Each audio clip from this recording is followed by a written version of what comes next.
My name is Lucky Lopez, an automotive YouTuber, and I'm giving you my first impressions of the Tesla Cybertruck. Always remember this, if you can't afford gas, you should definitely buy yourself a $100,000 EV. So would you say that the Cybertruck is overhyped?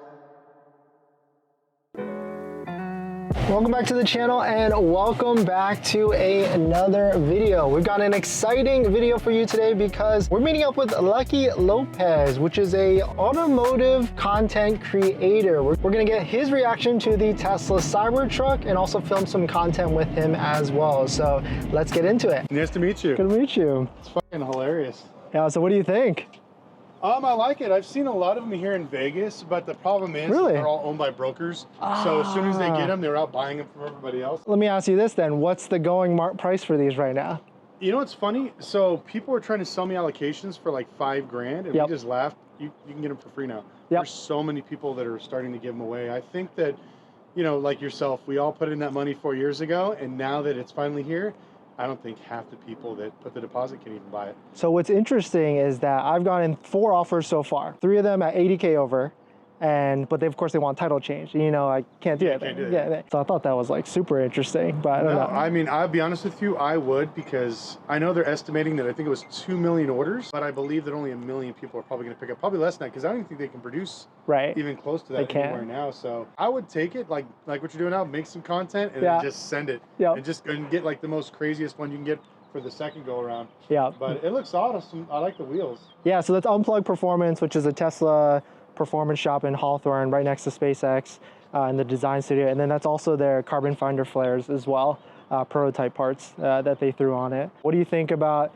so you've seen some of them in Vegas already? Yeah, they're buzzing around, but like I said, every time we've reached out to them, they're like, yeah, you could, but you gotta put our company name and we'll put it up for sale. I'm like, no, I'm not gonna put it up for sale. I see. Like, you know, like shouting out like your channel, stuff like that, and doing content together, cool, but I'm not gonna try to sell somebody's Cybertruck for 100K over. But I like it. I mean, I'm hoping that when I drive it, because I wanted to see the drive-by-wire, because that's the biggest thing that I wanted to see. And it's funny, nobody talks about it. Everybody's like, look at the looks. I'm like, yeah, the looks are polarizing, but drive-by-wire, that's crazy. Like, there's nothing else out there that has that. And I don't know, people are just kind of, hate to say it, the Tesla fan base is... Oh, yeah. What's one thing that surprised you about it, seeing it in person versus like TV, YouTube, and things like that? You know what's funny? I thought it was going to be bigger. Like, it's long. Okay. Like, the height-wise, I thought it'd be a lot higher.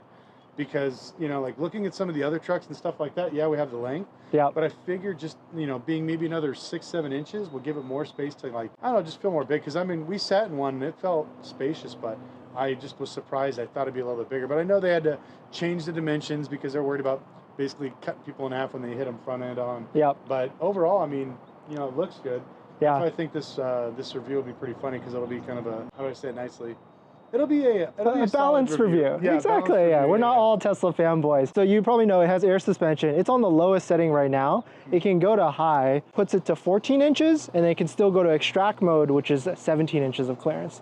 So it can get decently high. It kind of looks funny, but... yeah, I didn't even see on as far as the axles go, like how the travel is, because like I'm building a G6x6. Okay, yeah, I saw that. And you know, everybody talks about the travel clearance, but at the end of the day, if your suspension control arms are hanging onto the bottom, it's not really clearance. So like right now, you got about this much clearance from the bottom of the thing. So I don't really call that clearance. Like you're gonna get hung up the first time you're going off-roading. So let me show you the bed, get your reaction to it on the size of it.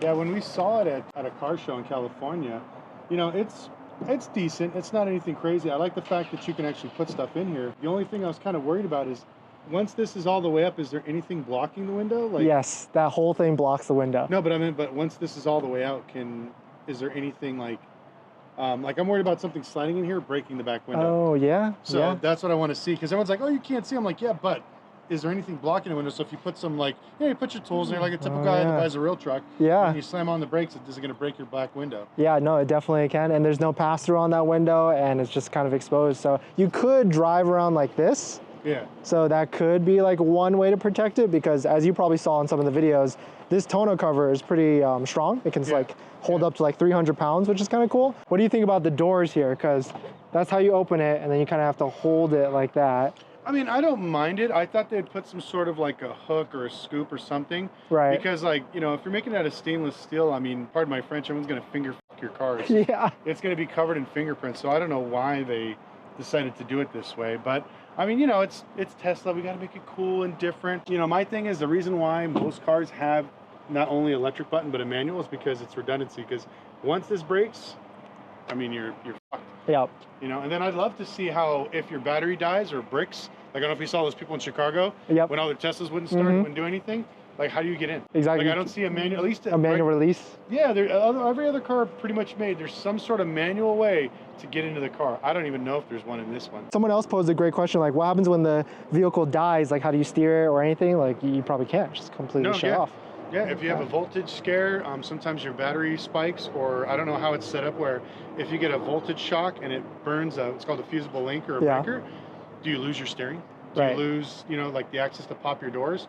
Because I know the newer Corvettes, I think they're like 2015s were the first with the door poppers, and people were complaining because, you know, your door has things where water basically comes through it. And what happened in the first gen, water was coming in, it would corrode the wires, and people couldn't go out. So the poppers got stuck, so people couldn't get out of their cars. So then they forced them to put a manual release. I think it's right here, this one. Oh, is it? Yeah, it's that latch. So that one, okay, cool. Yep. So well, at least they got that one. I think that's after the Corvette fiasco and the Cadillac XLR, They freaked out and they said, okay, we're going to go ahead and switch it up. There's just one more thing with the frunk. So it's Tesla's first. What do you think about the size? I thought it'd be bigger, to be honest with you. Yeah.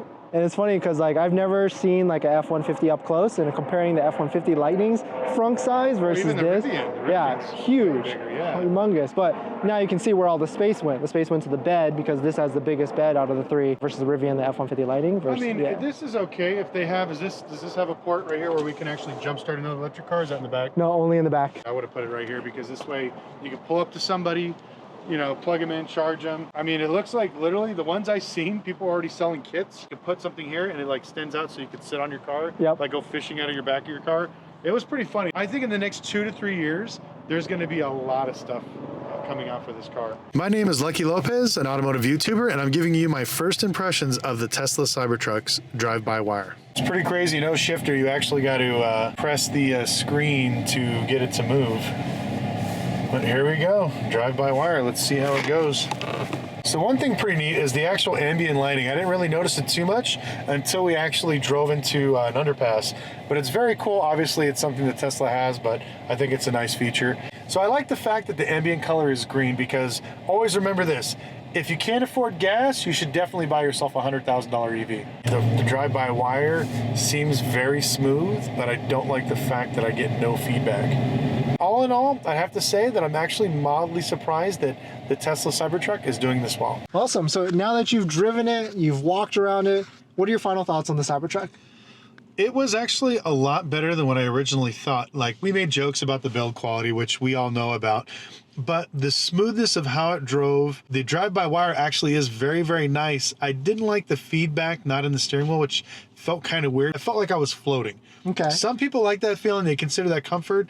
As somebody that drives sports cars, I feel like I lost the road, so I don't know how close I am to basically reaching the mechanical limits of a vehicle. Overall, I was fairly impressed. One thing I will say is that after driving this truck, it kind of made me realize that I don't think the Cybertruck is for me. I'm actually going to cancel my order. Not saying that it's not a great truck, but just for me, I think I expected more. I think I was probably just like most Americans, I was overhyped on what was going to be coming out. We all thought it was going to be something way up here. But like I said, it's not down here, it's not bad. It's just good. Not great, not amazing, just good. Which I think will be great for some of the cars coming out because Ford is a major manufacturer and they bombed with the Lightning. It has so many issues, they actually stopped doing builds. I know Chevy basically did their recall and they're not gonna be putting out a lot of the electric Silverados. But as far as Tesla stepping up, I have to give them credit. They took a big risk and it's paying off. It's got the hype, but my big worry with this one is I want to see what happens in 2 years. We talked about a little bit before, like the resale and then the repair costs. I think if you keep this for a year, do a 1-year follow-up, 2-year follow-up, I think you'll be pleasantly surprised on how different people's attitudes change when, you know, somebody hits you in the corner and it's $60,000 to replace your whole front end. It's going to be ridiculous. Yeah. If you had to put a dollar figure on this vehicle and what it's actually worth in terms of retail price, what price do you think it's actually worth? I think $65,000 is decent for this. The leather's not amazing, but it's nice. The technology obviously is the best thing that drives Tesla, but if you sit in here, there's nothing that makes you feel like it's crazy expensive. Now, I see the sheet metal, the stainless steel, being probably the most expensive thing, but that's about it. So I feel that once it hits secondhand market, it's going to drop pretty significantly. So would you say that the Cybertruck is overhyped? Unfortunately, yes. I mean, it is a good truck. Like I said, don't get me wrong. Yeah. I don't want the Tesla fanboys freaking out in your comment section, but I don't think it's worth the money. If you get a good deal on one, or like yourself, the content you're getting, the way you're growing your channel, I think there's a good ROI. But when it comes to just buying it myself, a regular person, probably not. So last question, have you seen the Easter egg? The Easter egg? No, it's okay. Go ahead and tap the front driver's side window 3 times. Oh my God. That's hilarious. Now tap the back window 3 times. Look, you actually did it right now. That's probably one of the best things. I knew you had a sense of humor, because once we just saw the car and I saw the broken window, that's the first thing I thought. I was like, man, somebody did the whole Tesla announcement and like broke his window. But when you told me it was a sticker, it was awesome. But no, I had no idea it did that. That's freaking hilarious. So yeah, love it. Well, thank you so much. Great to meet you. You can follow me at Lucky Lopez, IG at Lucky Lopez, and pretty much everything on social media. And make sure you subscribe to this gentleman. He's got a bunch of funny content. And stay tuned, because we're also doing a video where we're going to put my smart car against his Cybertruck to see who does the best off-roading.